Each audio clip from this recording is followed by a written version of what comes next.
2022년 2월 25일 5명의 잠수부가 페리아만에 위치한 트리니다드 토바고의 포인트 아피에르에서 고압 작업 챔버에 들어갑니다.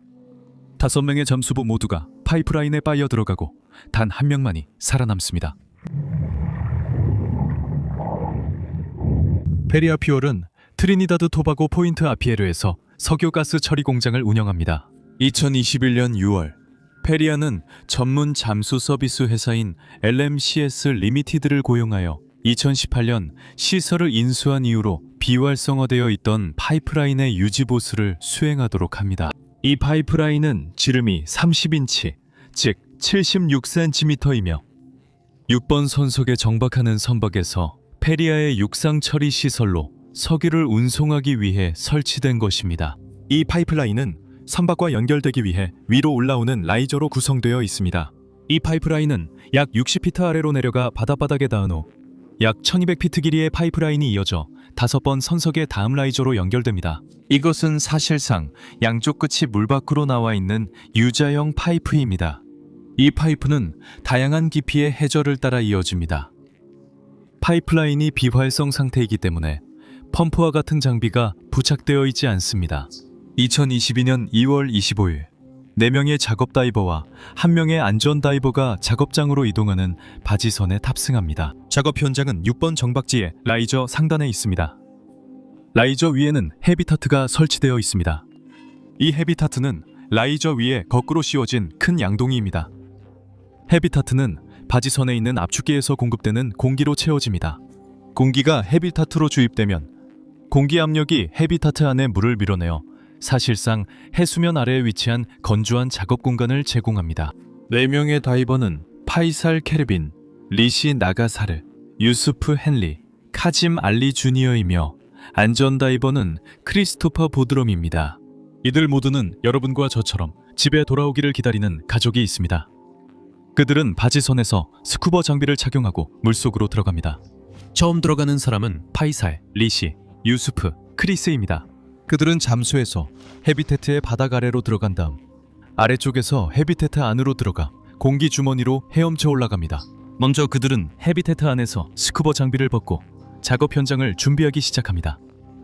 오늘의 계획은 라이저의 파이프 한 구간을 용접하는 것입니다. 첫 단계는 파이프를 덮은 강철판을 제거하는 것입니다. 그 다음에는 플랜지나 마개 2개를 제거해야 합니다. 제가 와일드레이크나 바이포드 돌핀 참사에 관한 영상을 보신다면 이런 종류의 사고에 대한 독립적인 조사가 종종 수년이 걸린다는 것을 알 수 있습니다. 그 영상들의 링크는 설명란에 남겨두겠습니다. 소화해야 할 기술적인 정보가 많습니다.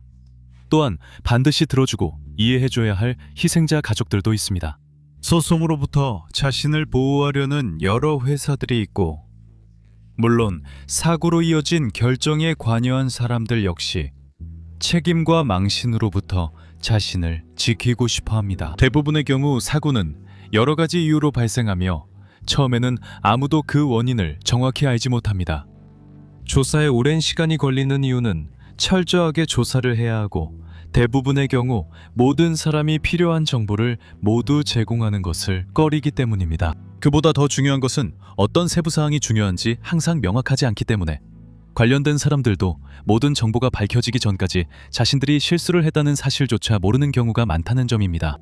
이 사고는 2022년 초에 발생했고 저는 이 영상을 사고 발생 8개월 만에 공개하고 있습니다. 이는 충분한 조사를 하기에는 부족한 시간입니다. 이 사고에 대한 구체적인 정보는 거의 없고 기술적인 세부사항에 대해서는 더더욱 부족합니다. 저는 다이빙 관점에서 과학적으로 어떻게 작동하는지 꽤 잘 이해하고 있어 이 영상을 공개하기로 했지만 모든 세부사항이 명확하진 않습니다. 결국 구체적인 내용은 다를 수 있지만 이 영상의 기본적인 원리는 확실하다고 믿습니다. 명확하지 않다고 생각되는 부분은 최대한 알려드리겠습니다. 라이저의 상단은 블랭크나 강철판으로 밀봉되어 있습니다. 그 판이 먼저 제거됩니다. 그리고 나서 플러그가 제거됩니다. 그것이 팽창식 플러그라는 이야기도 있었지만 확실하지는 않습니다. 하지만 그렇게 생각하는 것이 타당할 것 같습니다. 플러그는 라이저에 물이 차는 것을 막고 파이프 내부에서 가스가 헤비타트로 올라오는 것을 방지하기 위해 있습니다. 한 전문가는 파이프 한쪽 더 깊은 곳에 두 번째 팽창식 플러그가 있었을 가능성이 높으며 작업이 완료되는 동안 그 플러그는 파이프 안에 남아 있었을 것이라고 말했습니다. 경험자에 따르면 작업 전 제거해야 할 플러그가 2개 있다고 합니다. 이 플러그들이 정확히 어떻게 생겼는지, 몇 개가 있는지, 그리고 파이프의 어디에 위치해 있는지는 명확하지 않습니다. 제가 보기엔 라이저 상단과 파이프 아래쪽에 각각 플러그가 있을 가능성이 높습니다. 약 14시 45분경 마지막 다이버인 카짐 알리 주니어가 플러그가 제거되는 순간 헤비타트에 들어갑니다. 바지선의 안전요원들은 모니터를 통해 헤비타트 내부에서 물이 튀는 것을 보고 곧이어 다이버 카메라에서 오는 신호를 잃어버립니다. 5명의 다이버 모두 파이프 안으로 빨려 들어가고 소용돌이 치는 물살에 휩쓸려 갑니다. 일이 너무 순식간에 일어나서 그들은 혼란스럽고 방향 감각을 잃게 됩니다. 그들은 파이프를 따라 이리저리 부딪히며 휩쓸려가고 설상가상으로 일부 장비들도 그들과 함께 이 물살을 타고 있습니다. 그들은 파이프를 미끄러져 내려가면서 탱크과 친구들의 몸에 부딪히는 와중에도 몸을 안정시키려고 애쓰고 있습니다. 마치 어둠 속에서 워터슬라이드를 타고 내려가는데 다른 사람들과 무거운 장비들이 함께 떨어지는 것과 같습니다. 결국 그들은 멈춰섭니다.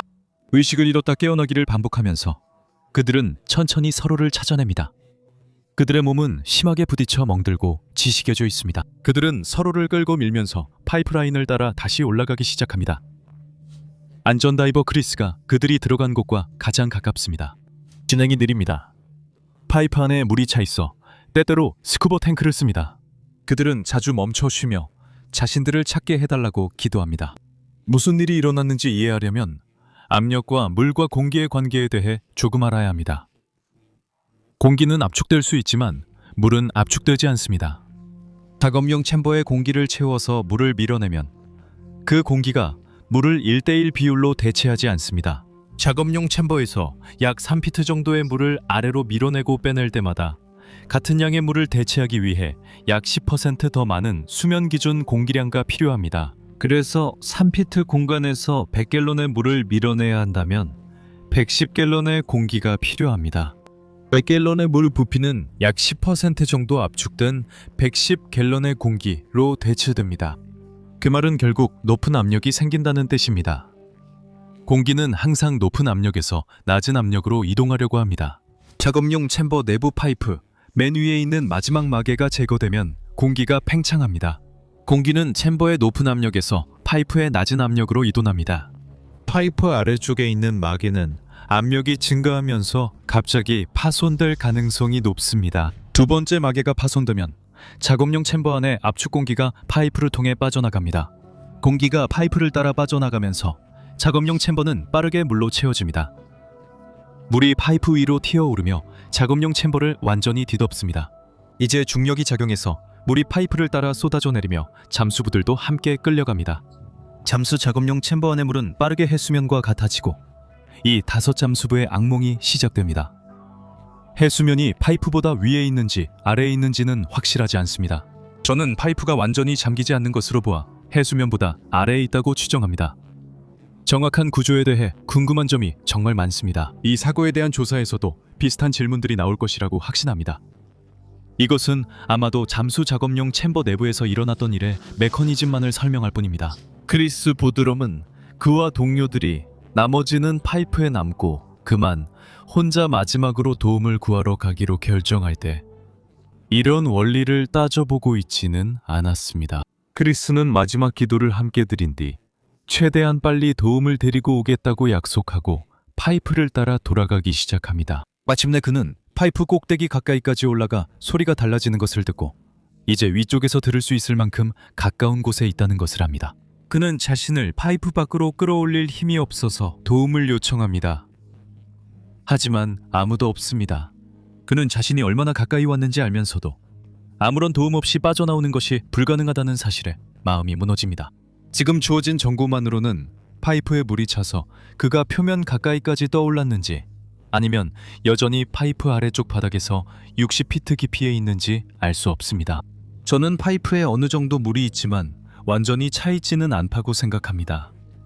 건강한 남성이라도 파이프 안을 60피트나 밀고 올라가기는 매우 어렵습니다.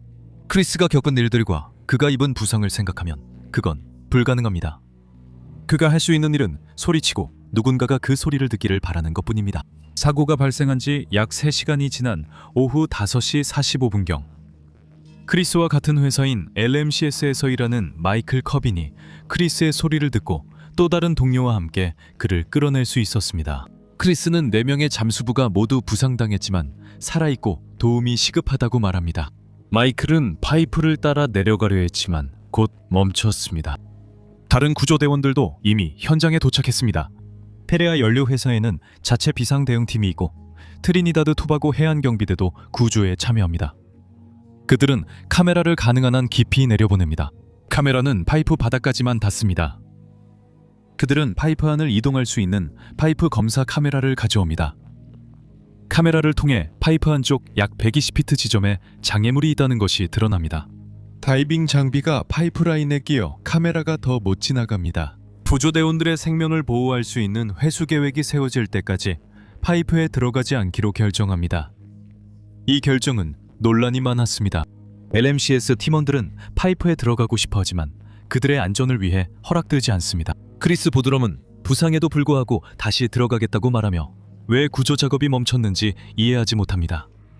이틀이 지나도 구조는 이루어지지 않습니다.